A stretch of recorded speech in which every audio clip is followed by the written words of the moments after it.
নমস্কার দর্শক বন্ধুরা, রে স্পোর্টসের পর্দায় আপনাদের সকলকে স্বাগত জানাই। আপনাদের সামনে রে স্পোর্টসের পর্দায় একটি বিশেষ প্রতিবেদন নিয়ে চলে এসেছি। ইতিমধ্যেই ইস্টবেঙ্গল তারা কিন্তু সুপার কাপে চেন্নাইন এফসিকে 4-0 গোলে হারিয়ে একটা বড় জয় পেয়েছে। এই জয়টাই কিন্তু স্বস্তি দিয়েছে লাল হলুদ ব্রিগেডকে। সকলেই জানেন সুপার কাপের শুরুটা ইস্টবেঙ্গলের জন্য ভালো হয়নি, একটা চাপ ছিল। অন্যদিকে মোহনবাগান জয় দিয়ে অভিযান শুরু করেছিল, যার ফলে তাদের অভিযান শুরুটাই কিন্তু সুখকর ছিল। চাপ ছিল না হোসে মলিনার সাজঘরে। কিন্তু দ্বিতীয় ম্যাচের পর ছবিটা যেন সম্পূর্ণ বদলে গিয়েছে। মোহনবাগান তারা ডেম্পো স্পোর্টস ক্লাবের বিরুদ্ধে 0-0 ড্র করেছে। অন্যদিকে ইস্টবেঙ্গলের বড় জয়।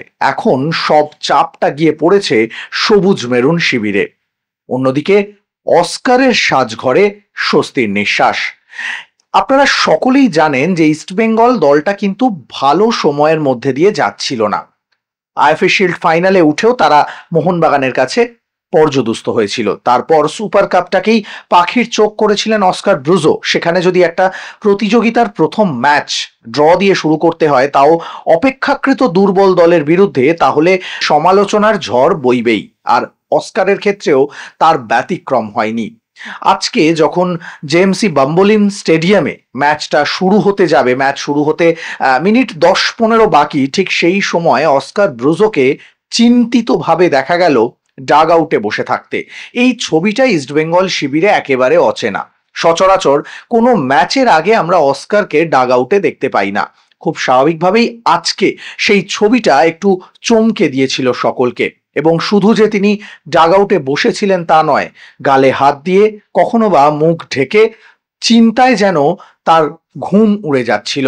খুব স্বাভাবিকভাবেই এই ছবিটা চমকে দিতে পারে লাল হলুদ সমর্থকদেরও।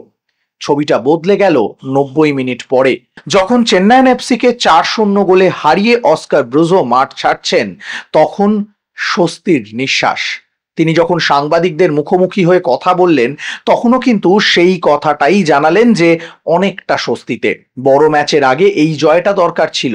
আর এই স্বস্তির নিঃশ্বাসটাই হয়তো ডার্বির আগে আরো বেশি করে উদ্বুদ্ধ করবে লাল হলুদ শিবিরকে। একটা ম্যাচে কোচ কতটা অ্যাক্টিভ রয়েছেন সেটা বোঝা যাচ্ছিল আজকে ইস্টবেঙ্গলের ডাগ আউটটা দেখলে। 90 মিনিট জুড়ে সাইড লাইনে দাঁড়িয়ে বারবার চিৎকার করে আনোয়ার আলী, মহেশ, বিপিনদের বলে যাচ্ছিলেন মাথা ঠান্ডা রাখতে, রেফারির সঙ্গে কোনো রকম ঝামেলায় না জড়াতে, ঠান্ডা মাথায় নিজেদের পরিকল্পনাটা মাঠে রূপায়ণ করতে। অর্থাৎ সবকিছু ভুলে শুধুমাত্র আজকের ম্যাচে নিজের পরিকল্পনা অনুযায়ী ফুটবল খেলে ম্যাচটা বের করে নিতে চাইছিলেন অস্কার ব্রুজো। আমরা যদি একটু অতীতের দিকে চোখ রাখি, গত মরশুমে ইস্টবেঙ্গল যখন এএফসি চ্যালেঞ্জ লিগ খেলতে গিয়েছিল ভুটানে, সেই সময় আমরা দেখেছিলাম প্রথম ম্যাচটা ড্র দিয়ে অভিযান শুরু করেছিল। ঠিক একইভাবে এবারেও সুপার কাপের প্রথম ম্যাচটা ড্র, দ্বিতীয় ম্যাচে জয়। ঘুরে দাঁড়ালো অস্কার ব্রিগেড। সেই সময় অস্কার দলের সবে নতুন দায়িত্ব নিয়েছিলেন এবং সেই সময় দ্বিতীয় ম্যাচটা তিনি ঘুরে দাঁড়িয়েছিলেন জয় দিয়ে। তৃতীয় ম্যাচে জয়, তারপর তিনি মূল পর্বের যোগ্যতা অর্জন করেন। এবারে কিন্তু তৃতীয় ম্যাচটা ডার্বি। ডার্বির আগে হয়তো একটু হলেও চাপে থাকবে ইস্টবেঙ্গল, কারণ ডার্বি মোহনবাগানের কাছে মাস্ট উইন। না জিততে পারলে সুপার কাপ থেকে ছিটকে যাবে তারা। কিন্তু গোল ব্যবধানে এগিয়ে রয়েছে ইস্টবেঙ্গল।